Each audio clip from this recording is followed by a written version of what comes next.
και του Κυρίου ημών Ιησού Χριστού, χάρισε την υγεία ψυχήστε και σώματα και στον δούλο σου βασίλειον Χριστάρα μετά των τέκνων αυτών και διαφύλαξαν αυτούς από πάσης καμίας και μαγείας των κακών στην ζωή μας.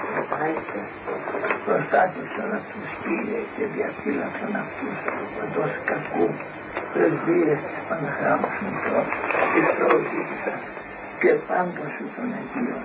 Αμήν. Και επόδοξον τα έργα αυτών. Αμήν. Κύριε Ιησού Χριστέ, ελέγξον ημάς.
Κύριε Ιησού Χριστέ, ελέησον, Παναγία Θεοτό του βοήθεια.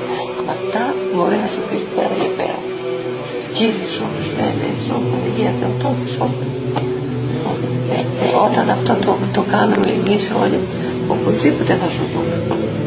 Να μην το αφήσετε αυτή την προσευχούλα. Είναι απολύτια, αλλά το έκανε έτσι ο Χριστός, γιατί τώρα δεν μπορεί να σηκώσει πολλά πράγματα σαν τους παλιούς. Ενώ τόσους και ένα μικρότερο.